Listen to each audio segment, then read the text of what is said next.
Bueno, continuamos. Estábamos hablando sobre el subsistema de entrada-salida.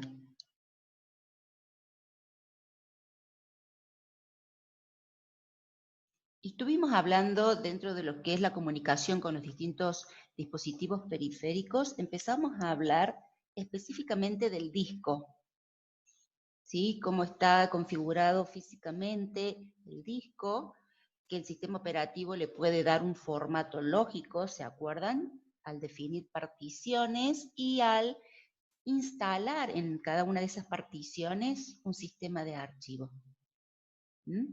Pero bueno, para poder trabajar con este periférico que, bueno, es tan importante, poder buscar datos, leerlos, ¿sí? Necesitamos tener en cuenta la forma de trabajo. ¿Se acuerdan cómo trabaja el disco? Recuerden que tenemos varios cabezales de lectura y escritura que no tocan la cara del disco, sino que giran. El disco gira debajo de ese cabezal hasta que se ubica una determinada porción o sector, que en realidad es un clúster o un bloque, que es el cual va a leer. Pero además, los cabezales tienen que moverse en forma horizontal hacia el centro del disco y hacia la parte periférica, buscando un cilindro en particular en donde se va a llevar a cabo la lectura. ¿Se acuerdan que es un cilindro? Cada cilindro comprende un conjunto de pistas. Todas las pistas que tienen el mismo número conforman un cilindro. Entonces, para poder calcular el rendimiento del disco, tenemos que tener en cuenta estos tres tiempos. El tiempo de búsqueda, ¿sí? Que es el tiempo en el cual las cabezas de lectura y escritura se mueven hasta un cilindro en particular, o pista en particular.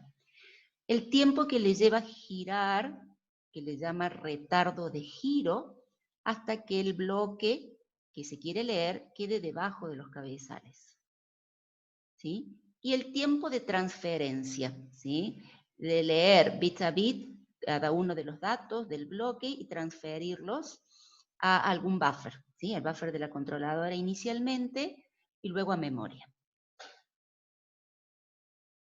Todo este tiempo es igual al tiempo de búsqueda más el tiempo de retardo de giro más el tiempo de transferencia. Eso es lo que nos va a dar el rendimiento del disco.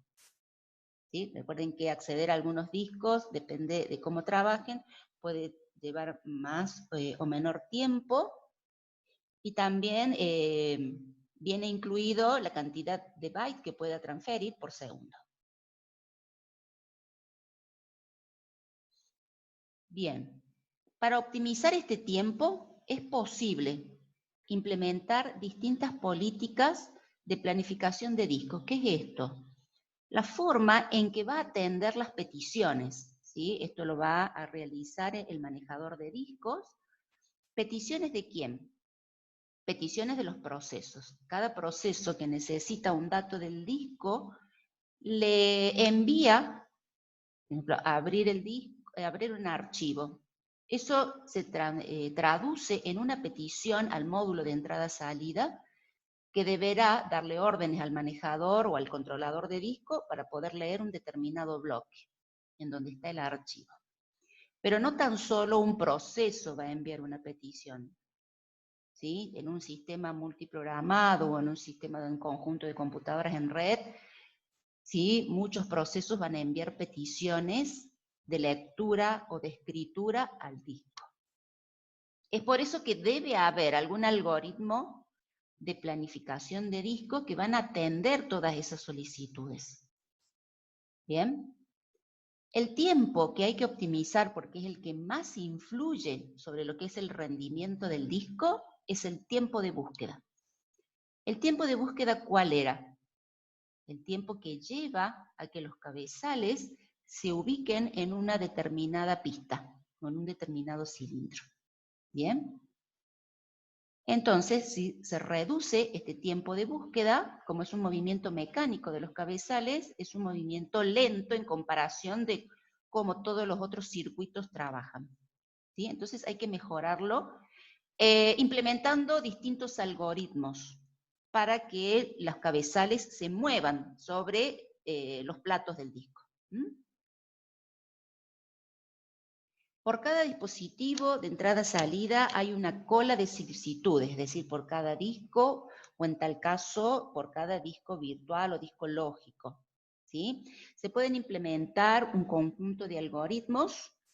Generalmente lo que más se utiliza es el algoritmo del ascensor, que son los tres últimos, scan, o S-scan en n pasos, o FS-scan, que ya son mejoras al primero, que es el algoritmo del ascensor, que es lo que se está implementando.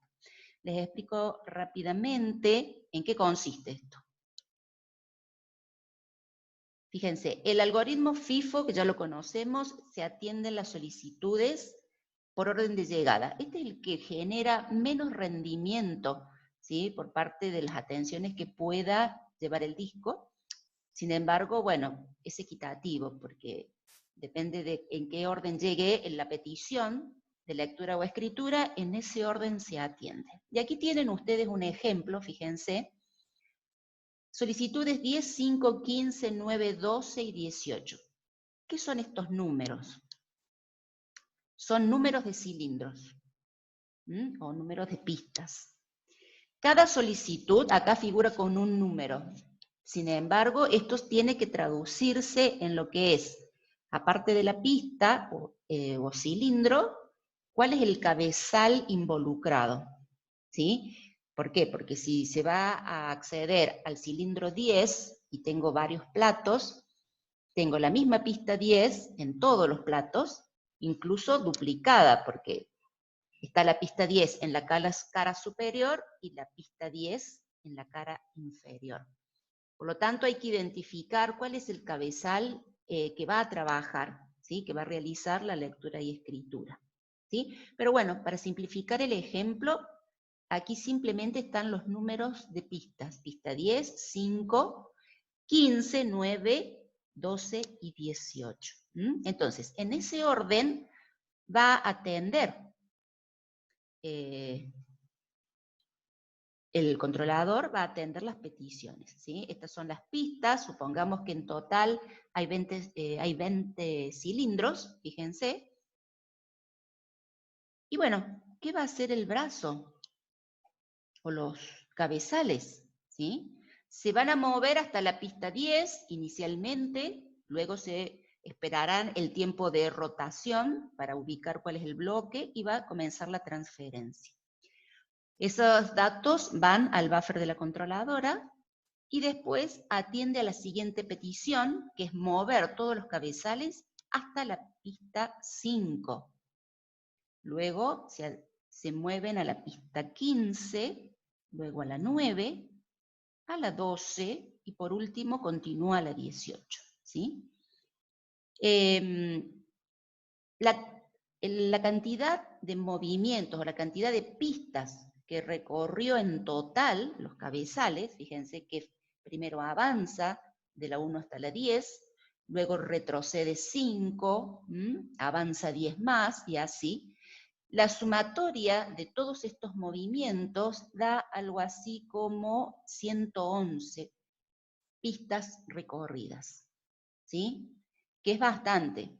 Entonces hay alternativas de implementar otras formas de trabajo u otros algoritmos para tratar de reducir la cantidad de pistas que se recorren para poder atender a todas las peticiones.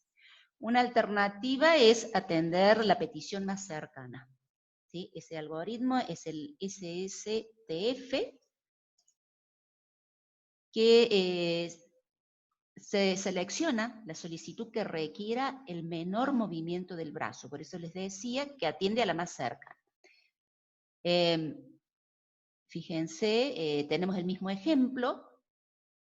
Vamos a suponer que el brazo está en la pista 11, comienza desde ahí, entonces el más cercano que tiene es atender la petición de moverse hasta la pista 10. De la 10, la más cercana es la 9,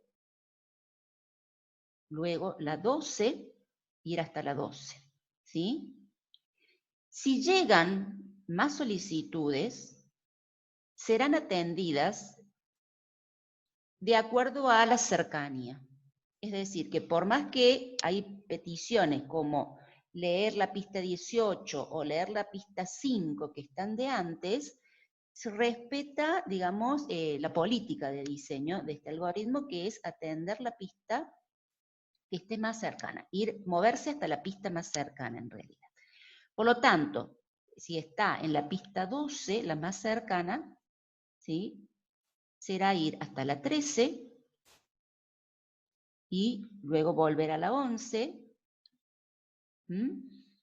luego a la 10, y la ventaja es que el brazo se mueve, no se mueve en largas distancias, ¿sí?, del recorrer muchas pistas para atender a una petición. ¿Qué les parece a ustedes? ¿Cuál sería la desventaja de este método a primera vista?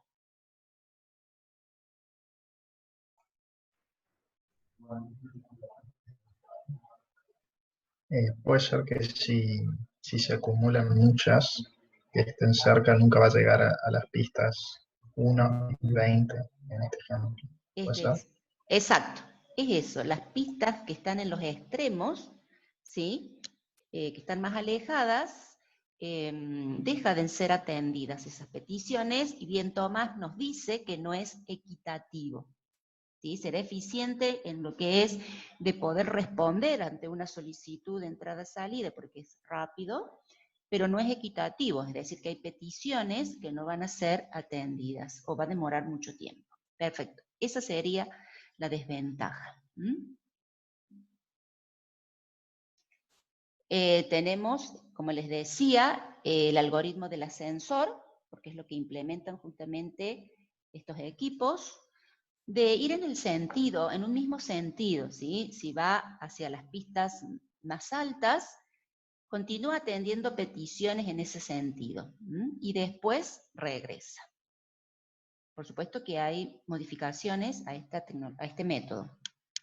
El brazo se mueve en una misma dirección hasta llegar a la última pista, y ahí comienza atendiendo las peticiones que van en el sentido contrario. Esa sería la filosofía de trabajo. Volvemos al ejemplo anterior. Entonces, si vamos hacia arriba, vamos primero atendiendo la pista 5,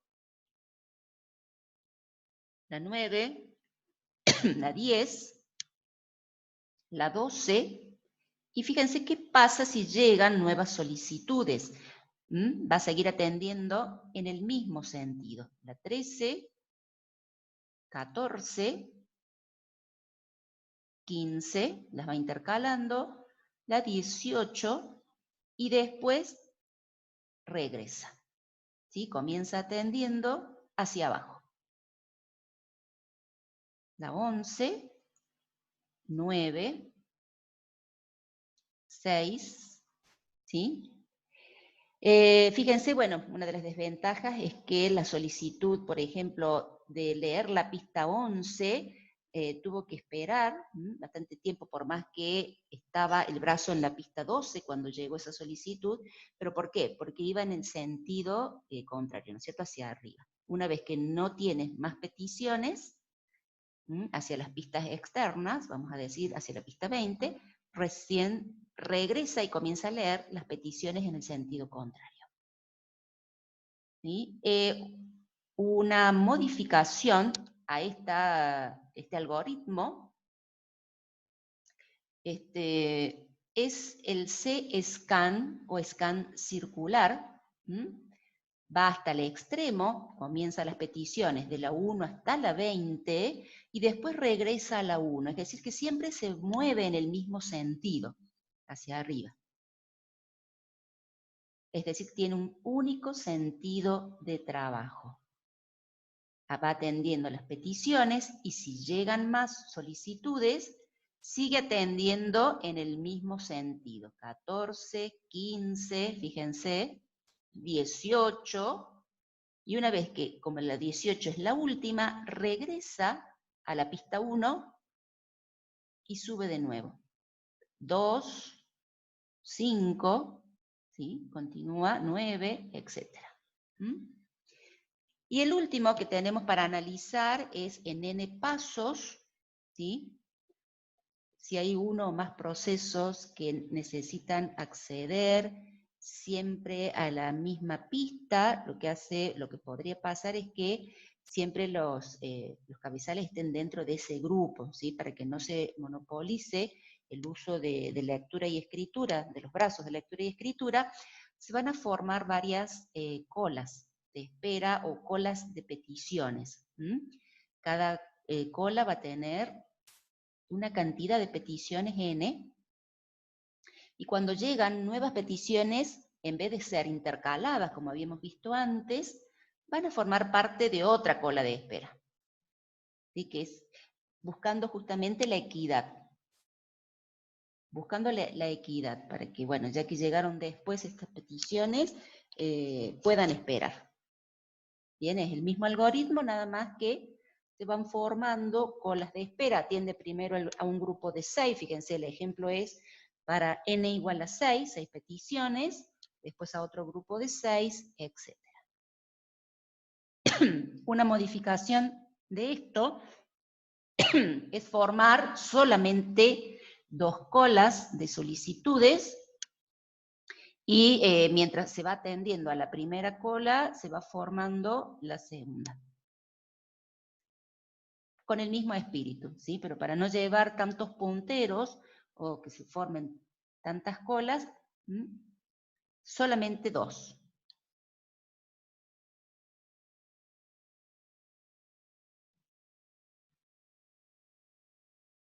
Bueno, es sencillo. Es importante esto en cuanto a poder optimizar el rendimiento en la lectura y escritura de los discos. ¿Sí? Fíjense que son algoritmos que nosotros conocemos o que los podemos reconocer, que lo hemos visto en otros temas. Cuando vimos procesos, por ejemplo, cuando vimos páginas, bueno, son algoritmos que se van implementando dentro de los distintos módulos del sistema operativo. ¿Bien? ¿Qué es lo que es esta tecnología RAID? Ahora estamos apuntando a lo que es el poder de alguna manera asegurar nuestros datos dentro del disco, evitar la pérdida de datos. Ese es el punto 1. El punto 2, tratar de optimizar el uso de los recursos, es decir, tratar de optimizar el uso de los discos, y no tener un solo disco grande, vulnerable, ¿sí? Que podría ser, ya vamos a ver cuando veamos seguridad, atacado de alguna manera, o que, bueno, algunos discos tienen cierta vida útil y podemos perder los datos. ¿De qué manera, de lo que nosotros ya hemos hablado, podríamos proteger nuestros datos que están en el disco? ¿Qué les parece?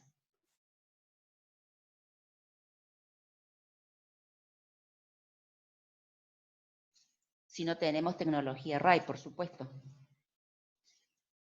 ¿Qué se recomienda generar cada cierto tiempo, cada semana o cada mes, o cada vez que nosotros hemos generado archivos importantes con información valiosa? ¿Qué tenemos que hacer? Tener una copia, bien. Copias de seguridad, perfecto. Ese es el primer paso, hacer backups. Bien. Y bueno, las grandes empresas implementan esta tecnología, la tecnología RAID, en contraposición con lo que es un gran disco, ¿sí? Que pueda contener todo, y bueno, y backup de respaldo, ¿sí? Siempre van a estar los backups. Entonces la propuesta es tener un arreglo de discos, arreglo redundante de discos independientes, RAID.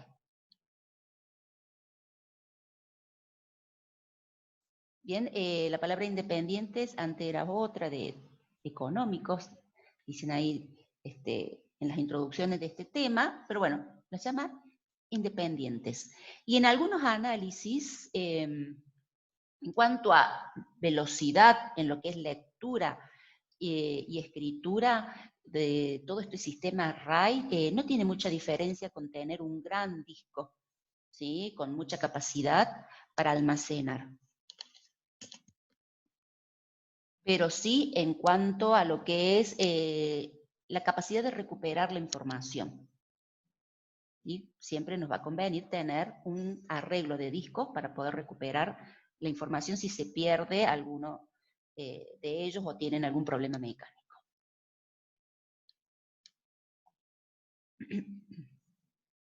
El objetivo, fíjense, es mejorar el rendimiento, ¿sí? Y poder utilizar para esto múltiples discos en paralelo. Para nosotros o para el sistema sigue siendo como un gran disco o como una unidad lógica. ¿Bien?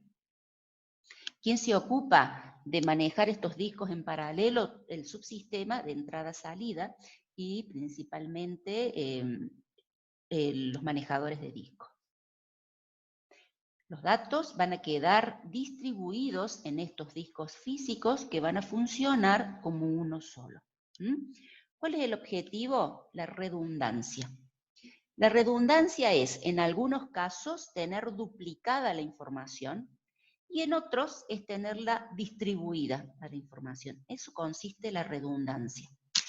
¿Cuál es el objetivo de tener distribuido o duplicada la información? Poder tener una alta tasa de tolerancia a fallos. Es decir, si se produce un problema, poder recuperar la información, no perderla, más allá de poder tener copias de seguridad o backups. Se reemplaza, como les decía, algún disco grande por un arreglo de discos. Tienen distintos niveles de implementación, son 7 los niveles.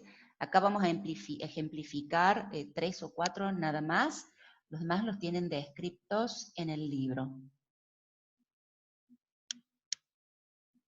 Me pregunta Gastón, backup. ¿La redundancia es deseada? No entiendo la pregunta, Gastón. No sé qué querés preguntar específicamente. Siempre tiene que haber copias de respaldo. Ah, perdón.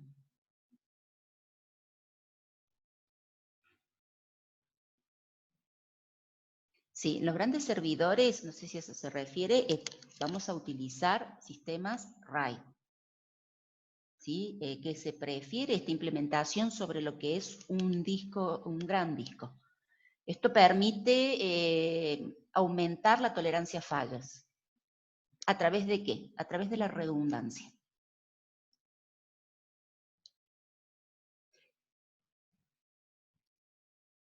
Bien, les decía que hay distintos niveles o formas de implementar o de grabar la información en estos discos o en este arreglo de discos. El RAID 0, fíjense que dice sin redundancia, es decir que, ¿por qué dice esto? Porque no es tolerante a fallos. Si nosotros en el RAID 0 perdemos un disco, de la forma en que está grabada la información, no se puede recuperar, salvo que tengamos backup. Bien, en el nivel 0. Pero sí, no perdemos todo, sino que perdemos una parte de la información, solamente aquella que haya estado grabada en el disco que tuvo el problema, ¿no es cierto? Después tenemos el otro nivel, es RAID 1, que ahí sí está duplicada la información, tiene una alta tolerancia a fallos, porque al estar duplicada, si perdemos un disco, lo reemplazamos por el otro, por el espejo. A partir del RAID 2 comienzan a implementarse técnicas para la recuperación, como puede ser el código Hamming o lo que es paridad. Recuerden que agregar paridad, a veces este método es muy simple y permite solamente detectar que hubo una pérdida de bit, ¿sí? O que la información está modificada o alterada. Sin embargo, el código Hamming es más completo y ya permite recuperar la información. ¿Bien? RAID 4, 5 y 6, fíjense que utilizan paridad también. Vamos a ver cómo se implementa esto. Como les decía, el nivel 0 carece de redundancia. Se divide al disco en bandas. Las bandas en realidad son como si fueran bloques o conjuntos de sectores, ¿sí? Entonces, es como grabar grandes bloques o grandes clústeres, y las llama bandas. Esas bandas las va a distribuir por los discos. Es decir, ¿en qué se optimiza aquí el rendimiento? Es que como son varios discos, podemos acceder a los discos en forma paralela. Entonces, podemos hacer lecturas y escrituras en paralelo y bueno, en ese sentido mejora el rendimiento de acceso a los datos. Entonces, si tenemos que escribir los datos, se van a escribir el bloque 0, 1, 2 en distintos discos.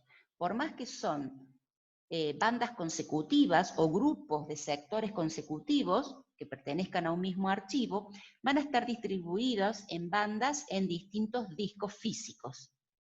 Bien, que funcionan, como ya les había dicho, como un solo disco lógico. Fíjense, banda 3, 4, 5. Bueno, entonces el archivo, si estas bandas corresponden a un único archivo, fíjense que queda distribuido en 3 discos. ¿Por qué no tiene tolerancia a fallos? Porque si perdemos uno de los discos, por ejemplo el tercero, estaríamos perdiendo 3 bandas o 3 bloques del archivo. Que bueno, si no hay backups, no podríamos recuperarlo. Pero bueno, la ventaja es que no perderíamos toda la información.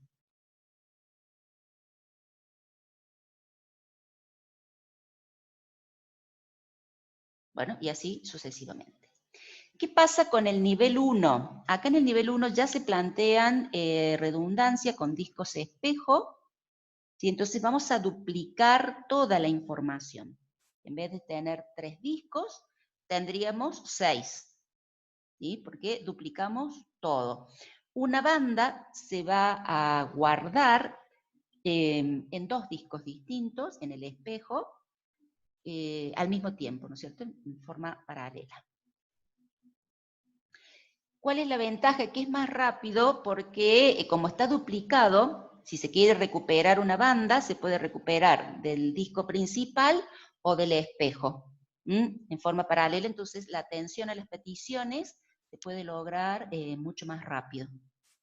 No es que los discos espejos estén reservados simplemente para ir guardando duplicada la información, sino también se puede acceder para la lectura, ¿no es cierto? Y siempre, bueno, la desventaja aquí es que la escritura siempre va a ser doble. Alto costo es la desventaja principal porque tenemos el doble de discos y el doble de dinero que hemos tenido que invertir para poder trabajar con este array.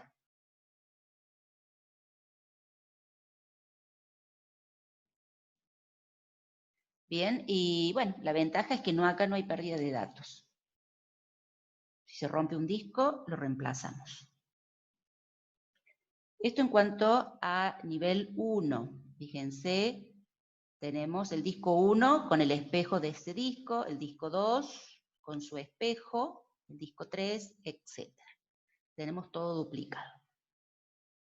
Y como les decía, si tenemos que leer de la banda 0 en el disco duro y de la banda 3 en el disco duro 1 también, se puede estar accediendo a la banda 0 en el primer disco y a la banda 3 en el disco espejo. Esa sería la ventaja para optimizar el rendimiento en cuanto a acceso y lectura de datos. La escritura ya sí tiene que estar dada en ambos discos. Fíjense, se actualizan simultáneamente con el disco espejo. Si no, no tendría sentido tener espejado, ¿sí? Sí o sí tiene que haber doble escritura.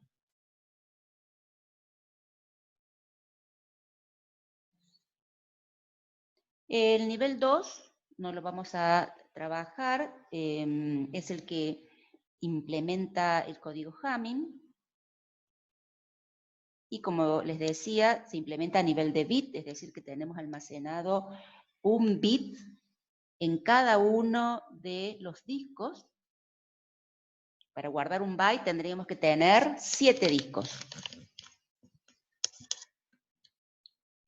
El byte comprende 4 bits de información y 3 bits de código Hamming. Y en realidad tenemos 7 discos, no llegaríamos al byte, solamente para almacenar 7 bits. O un nibble que es medio byte. Por eso, bueno, pasamos directamente al nivel 3, que plantea una paridad intercalada a nivel de bit. ¿Qué es esto? También va a tomar un byte o medio byte, lo va a dividir en bandas y en cada banda va a grabar medio byte. Y le va a agregar un disco para paridad. Esa es la redundancia, implementar el bit de paridad.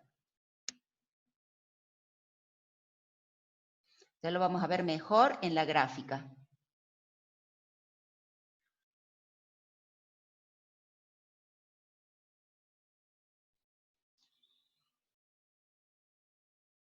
Podés hacer, tenés que tener, sí, los discos.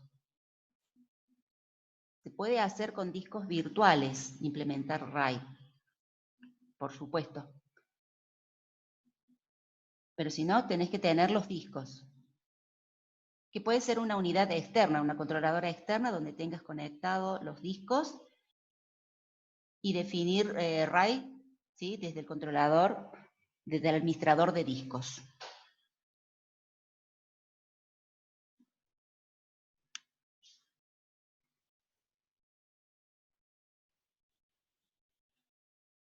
Dice Gastón que un motherboard normal no puede tener tantos discos, como te decía, podés tener un dispositivo externo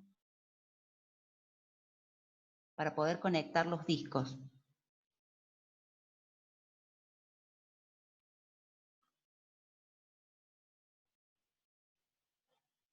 No, es un controlador físico.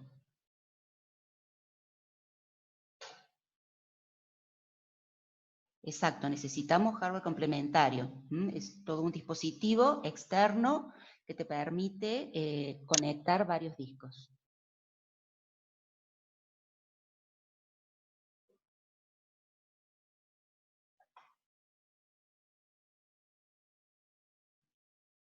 Bueno, seguimos. Me preguntaron por ahí sobre la paridad, ahora lo vamos a ver.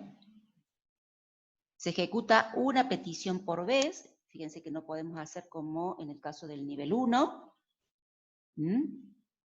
La desventaja es el bajo rendimiento cuando está orientado a transacciones.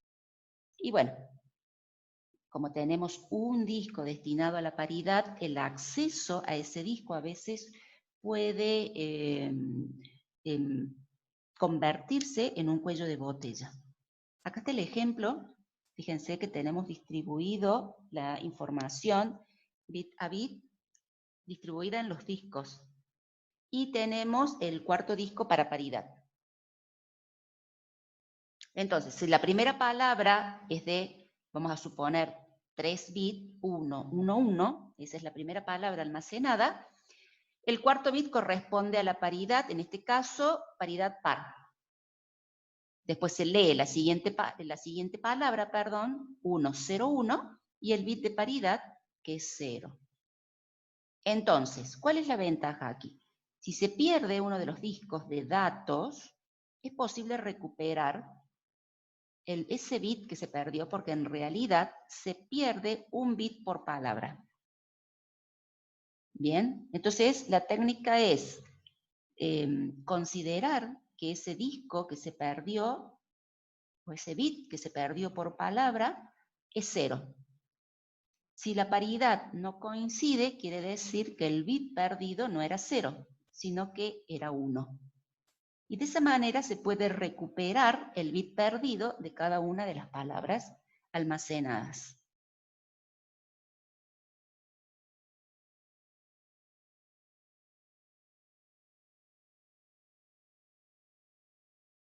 Bien, no sé si se entendió. Entonces, supongamos que perdemos el disco 2.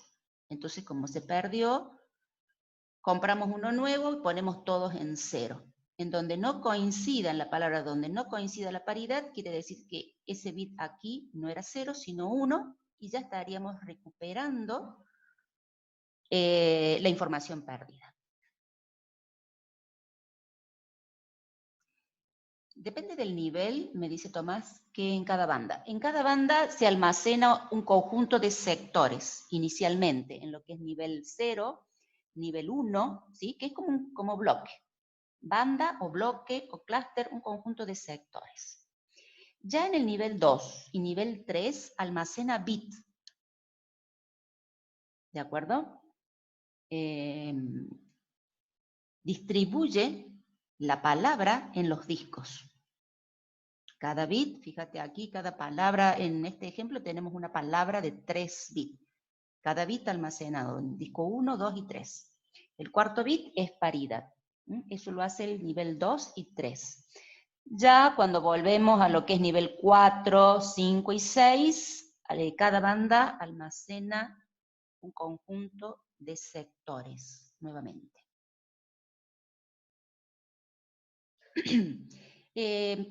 No sé si es más eficiente, es más económico, porque teniendo discos espejos se duplica la inversión que tenés que hacer. Bueno, ese es el tercer ejemplo. 1, 0, 1, bit de paridad, 0. Ahí están todos los bits. Por eso se llama paridad intercalada a nivel de bits. Y bueno, acá estamos preguntando si dado un conjunto de 3 discos, ¿cuántos discos extras se necesitan en un RAID 3? Lo estamos viendo en la figura, solo uno, que es el de paridad.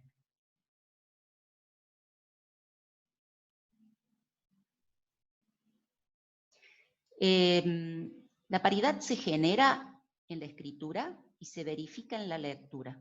O sea, siempre. Y esa es una carga adicional que tiene todos los sistemas que utilicen paridad. Y específicamente, si hay que recuperar, por supuesto, porque se perdió un disco, hay que recuperarlo, sí, hay que hacer un análisis de paridad.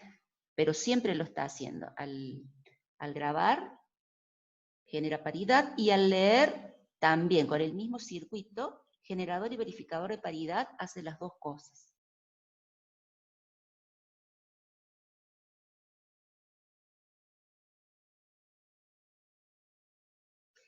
No era necesario que haya 7 discos, por lo menos para poder ayudar, poder guardar, perdón. No, acá tenés 3 discos, fíjate en la gráfica, y tenés un disco de paridad. En cada disco se almacena un bit de la palabra. Si vas a almacenar tu palabra de 8 bits, necesitarás, ¿cierto? Uno más, serían 9 discos, una para paridad. Se agrega siempre en este nivel un disco para paridad.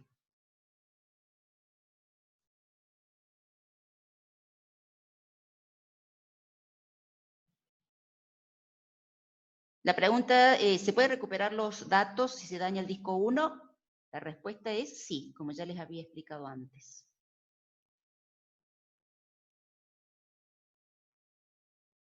Gastón me pregunta, sí, con 3 discos tenemos palabras de 3 bits.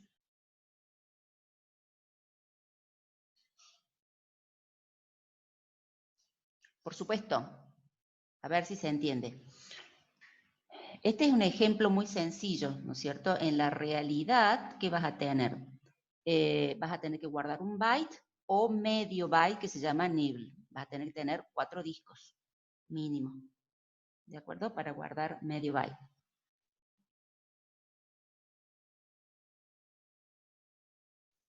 Bien, ¿qué pasa con el nivel 5? Utiliza bandas grandes. ¿Qué es lo que era una banda? Un conjunto de sectores.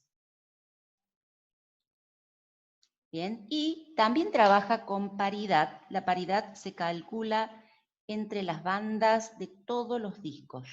Es decir, que va a haber banda de paridad. Las bandas de paridad se distribuyen en todos los discos y se elimina el posible cuello de botella. El cuello de botella lo plantea RAID 3, nivel 3 y el 4. El nivel 4 también almacena de a bandas, conjunto de sectores, y implementa un disco para paridad, que sería el posible cuello de botella. Entonces, la diferencia con el nivel 5 es distribuir la paridad entre los mismos discos. ¿Sí? Para un conjunto, entonces, de n discos, la banda de paridad va a estar distribuida entre los n discos. Fíjense, acá está el ejemplo. Tenemos la banda de datos y se genera la banda de paridad. Vamos a tener almacenada la paridad de las 4 bandas. Pero a la paridad, a esta banda de paridad, la va a distribuir entre los discos. No siempre la va a tener el mismo disco, un único disco, perdón. Fíjense, el disco 3 tiene almacenada la paridad de las bandas 8 a la 11, y el disco 2 tendrá la banda de paridad de las bandas de datos de la 12 a la 15. Bien, es una forma de optimizar el acceso a la paridad. Y que no sea siempre el mismo disco, que tenga un solo tipo de información. ¿Bien? Perfecto. Paridad distribuida e intercalada a nivel de bloque. ¿Cuántos discos extras se necesitan para implementar RAID? ¿Qué les parece?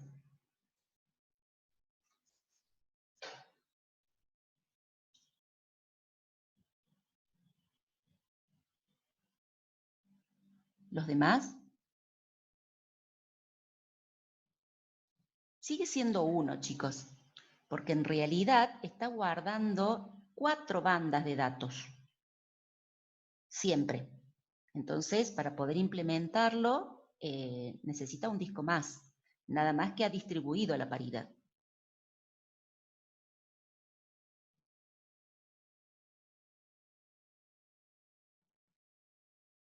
Exacto, 1 me decía Tomás, está muy bien. Maximiliano lo mismo. Perfecto. También utiliza el nivel 6, bandas grandes, ¿sí? Y lo que va a generar el nivel 6 es 2 cálculos de paridad. ¿Sí? Las dos, va a tener 2 bandas de paridad que se distribuyen entre todos los discos. Por lo tanto, requiere 2 discos más del total para datos.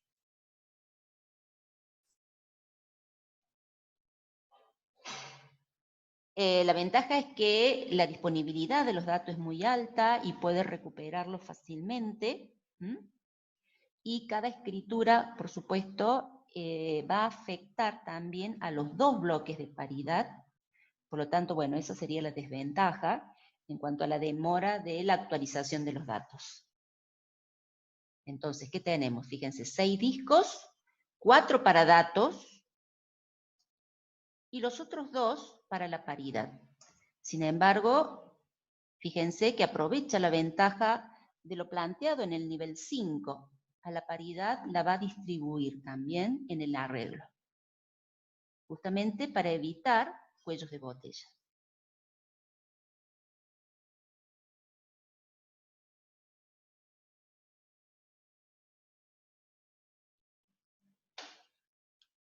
Bueno, y dependiendo de los recursos que nosotros tengamos, vamos a elegir qué nivel de RAID podemos implementar.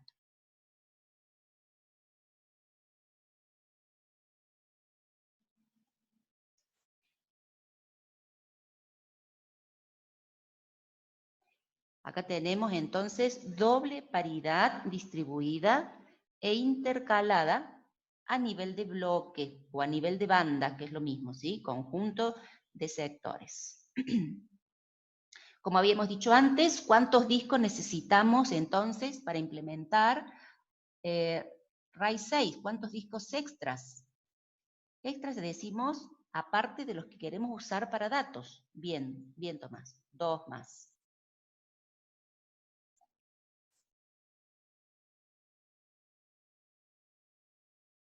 Acá tenemos un planteo, fíjense, una empresa posee un conjunto formado por 6 discos, cada disco tiene 1 tera de capacidad. ¿Qué capacidad real de almacenamiento tendrá si se implementa RAID 0? ¿Qué les parece?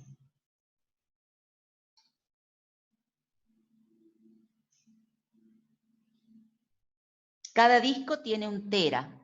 Se implementa RAID 0, ¿se acuerdan que RAID 0 distribuye las bandas entre los distintos discos? Por lo tanto, tendría toda la capacidad, es decir, los 6 teras. Bien, Leonel. Perfecto. ¿RAID 0 es tolerante a fallos? No. Bien. Bueno, ¿qué capacidad de almacenamiento tendría si implementa RAID 1? La mitad, 3 tera, porque utiliza 3 para almacenar los datos y los otros 3 como espejo. Bien, entonces la capacidad de almacenamiento es 3. Y por lo tanto sí es tolerante a fallos, el nivel 1. Si implementa RAID 3, recuerden que tenemos una unidad de disco solamente para la paridad. Entonces, ¿qué capacidad de almacenamiento tendría? 5 terabytes, muy bien. 1 tera lo utilizaría para paridad. Y en el caso de implementar nivel 5, ¿qué capacidad de almacenamiento tendrá? También 5 terabytes. Muy bien. Porque por más que esté distribuida la paridad, ¿sí? La paridad existe y también ocupa lugar, por lo tanto es como tener un disco más. Y en el caso de implementar RAID 6, ¿qué capacidad de almacenamiento le queda? 4 terabytes, muy bien, porque estaría duplicando la paridad, por lo tanto estaría utilizando 2 discos para paridad y 4 para los datos reales. Bien, perfecto. El último tema de este capítulo es lo que es caché de disco, ¿sí? Caché de disco es una memoria intermedia que está administrada en la memoria principal de la computadora. Y ahí llegan todos los bloques que vienen del disco o que se leen y permanecen ahí. ¿Con qué objetivo? Primero como un principio de cercanía, ¿no es cierto? Se implementa acá, decir, bueno, este bloque se ha leído del disco y puede que no tan solo el proceso que lo pidió, sino otros procesos necesiten esta información, primer punto, o que el mismo proceso haga muchos accesos al mismo bloque o muchas consultas con ese bloque de datos que se leyó del disco. Por lo tanto, ese es el objetivo de que exista esta caché de disco.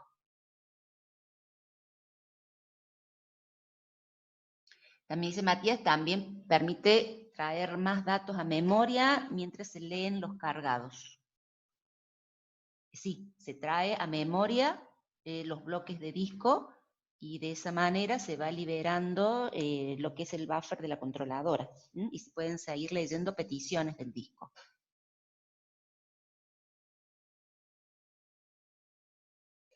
El caché, existe caché o buffer en lo que es la controladora, pero como decía Matías más adelante, no es infinito esto, entonces, primer punto, se va llevando a memoria principal. Se podría llevar directamente, si está activo lo que es el acceso directo a memoria, se podría llevar directamente al área del proceso, ¿no es cierto? Pero bueno, se deja en una porción de memoria que se llama caché de disco.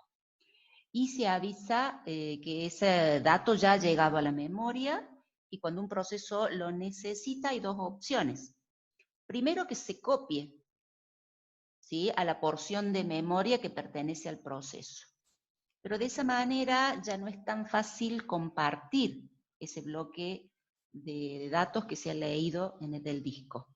Entonces, la segunda opción es permitir que el proceso lo acceda desde ahí, desde la caché de disco, y no tan solo un proceso, sino varios procesos que lo necesiten, para favorecer la compartición de información y no tener esto duplicado en la memoria. Bien, y lo segundo es decir, bueno, cuando hay una petición de leer un bloque de disco, lo primero que se controla es la caché de disco. Es decir, el acceso más rápido de búsqueda que se puede hacer es a la caché de disco. Lo que pasa es que el nombre confunde. Caché de disco, que está en memoria principal. Es un acceso rápido y una búsqueda rápida, ¿sí? Porque pensamos que un proceso que accedió a un bloque, pidió el bloque 10, no lo va a hacer con para una sola consulta, lo puede hacer para muchas consultas más al mismo bloque. Entonces es importante que ese bloque permanezca en memoria. Entonces, cuando se hace una petición de una lectura, primero se busca en la misma memoria principal, en el área donde tenemos los bloques de disco. Esa área se llama caché de disco. Después, si hay que leer un nuevo dato, un nuevo bloque y llevarlo a memoria, se puede agregar, guardar en la caché de disco, y si la caché de disco no tiene espacio, ¿qué tenemos que hacer? Bajar el bloque de disco, elegir un bloque de disco para sacarlo de la caché y guardar en ese lugar el nuevo bloque de disco leído. Y como siempre, volvemos a los mismos métodos. Esto es como un reemplazo de página, ¿sí? ¿Qué bloque de disco saco de la caché? Uno que está muy usado, pero hace mucho tiempo que está, el menos utilizado recientemente, ¿cuál? Bueno, ahí empezamos a implementar los distintos algoritmos que ya hemos analizado antes. Pero el objetivo principal es ese, el no tener que ir a buscar al disco lo que ya tenemos en memoria, en un área compartida, como es la caché de disco, y que ese bloque de disco no pase, por supuesto, a un área de proceso que donde lo pueda usar solamente ese proceso que lo había pedido inicialmente. Bueno, ante una solicitud de entrada-salida se realiza desde la caché, ¿no es cierto?, a la memoria asignada al proceso de usuario. Como les decía, esta es la primera opción, que generalmente no se sugiere porque es hacer una copia de memoria a memoria, que bueno, que no tiene sentido. Y sino permitir que el proceso de usuario lo acceda al bloque en la misma caché de disco. Cuando hay que leer un nuevo bloque, bueno, se implementa alguna estrategia de reemplazo de bloque, que son las mismas que hemos utilizado en lo que es reemplazo de página. Bien, bueno, este es el último tema de este capítulo. No sé si tienen alguna pregunta hasta aquí.